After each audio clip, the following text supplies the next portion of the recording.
dear student. My name is Asad Khan. Today we will discuss subject Mathematics class 10, unit number 3.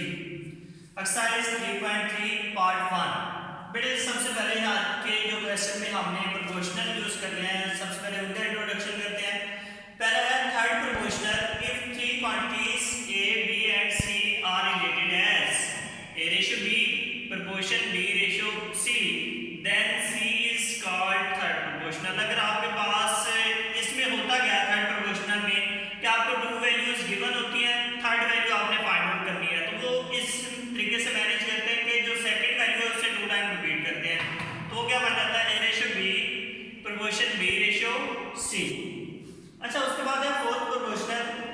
अब यहाँ पे क्या होता है, थ्री वैल्यूज गिवन होती है और फोर्थ वैल्यू हमने फाइंड आउट करनी है. A, B and C and D are related as A ratio B proportional C ratio D और D यहाँ पे क्या होगा, फोर्थ प्रोपोर्शनल होगा. अब इससे रिलेटेड क्वेश्चन करते हैं. Question number 1, find the third proportional A cube 3A square. अब टू वैल्यूज गिवन है और एक बात याद रखिएगा, जब A B C दिए गए हो तो तब हम क्या यूज करेंगे, x यूज करेंगे, और जब x y z वगैरह दिए गए होंगे तो तब हम A B C में से कोई यूज करेंगे, क्योंकि जो प्रोपोर्शनल आपने फाइंड आउट करना है वो इन जैसा सेम नहीं होना चाहिए. तो मैंने लेट कर दिया x is the third proportional. तो इसे मैनेज करेंगे तो ये क्यूब आ जाएगा ratio 3A square proportion 3A square ratio x. तो एक्सट्रीम वैल्यू का product is equal to mean value का प्रोडक्ट. इसको सिंपलीफाई करेंगे तो x यहाँ पे ये इधर मल्टीप्लाई का इधर आकर क्या हो जाएगा, डिवाइड हो जाएगा. तो x आपके पास 9 है, तो ये आपके रिक्वायर्ड थर्ड प्रोपोर्शनल होगा. उसके बाद है जी इसका पार्ट 4, x माइनस y का whole square and x cube minus y cube. तो that again c is the third proportional. अब हम क्या करेंगे, x माइनस y का square ratio x cube minus y cube proportion x cube minus y cube ratio c. अब इसे multiply करेंगे c into x minus y का whole square is equal to x minus y cube into x minus y cube.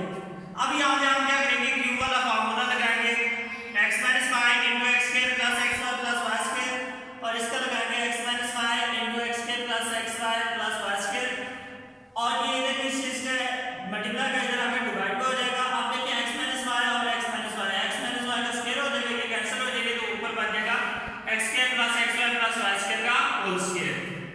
इसका part number 6 है p square minus q square over p cube plus q cube p minus q और p square minus p cube plus q square.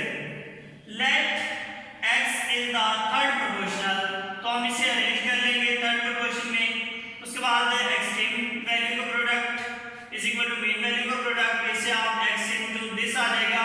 अब देखिएगा जरा, यहाँ पे बड़े important चीजें हैं. ऊपर हम मल्टीप्लाई करेंगे तो ये आपके पास क्या बन जाएगा, p minus q into b minus q और b square minus p cube plus q square b minus b square minus p cube plus q square. अब ये देखिए यहाँ पे ये क्या था, मल्टीप्लाई का था, p square minus q square, तो वो किसमें आ जाएगा, डिवाइड में आ जाएगा. मैंने उसका फार्मूला ओपन किया, ये डिवाइड में था, ये जाके मल्टीप्लाई में, तो मैंने इसका भी फार्मूला ओपन किया.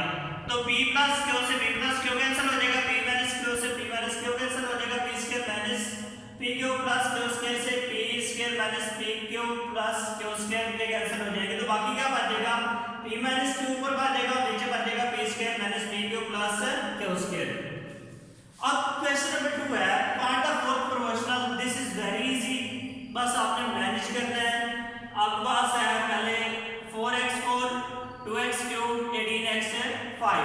आपने fourth proportional that is the fourth proportional.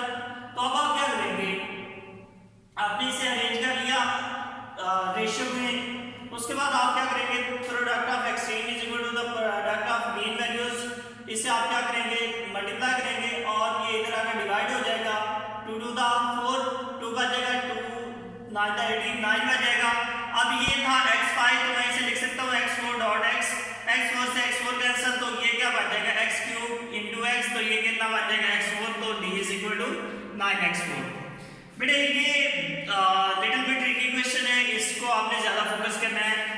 x square minus 11x plus 24 x minus 3 5x4 minus 40x cube. शक्ल को देख के नहीं डरना, बिल्कुल ही आपने इसका ट्रेंड फॉलो करना है, जो सिंपल आपके पास ट्रेंड है इसका. तो आप क्या करेंगे, सबसे पहले इसको प्रोपोर्शन में लेके आएंगे, थर्ड प्रोपोर्शनल आपने डी ले लिया, उसके बाद आप इसे एक्सट्रीम का प्रोडक्ट और मीन का प्रोडक्ट लेंगे। अब ये देखिए इधर मल्टीप्लाई का था, उधर जाकर डिवाइड हो जाएगा। अब हो गया सकता है x-3 सिंपल टर्म है, लेकिन ये सिंप्लीफाई हो सकती है। तो 5x³ कॉमन आ रहा है, मैं 5x³ ले लूंगा तो ये x-8 हो जाएगा। अब इसे अगर हम देखें तो ये हमारे पास फैक्टराइजेबल है, तो मैंने इसे क्या कर दिया, फैक्टराइज कर दिया। इसकी मिड नंबर की x कॉमन होगा तो x-8, -3 कॉमन होगा तो x-8। अगर हम इसे देखें तो ये बन जाएगा 5x³ into x-3 into x-8 over x-8 into x-3। x-3 से x-3 कैंसिल, x-8 से x-8 कैंसिल, तो आपके पास d किसके इक्वल आ जाएगा, 5x³ के इक्वल आ जाएगा। पार्ट नंबर 6, अगेन शक्ल इसकी बड़ी भयानक सी लग रही है। लेट्स सी कि हमने इसे इजी कैसे बनाना है। सिंप्लीफाइंग द फर्स्ट टर्म, सबसे पहले ये जो इसकी सबसे बुरी शक्ल वाली टर्म है ना, इसको हम क्या करते हैं, सिंप्लीफाई करते हैं। हमारे पास क्या है, p² माइनस q², तो हमने क्या किया, p plus q into p minus q।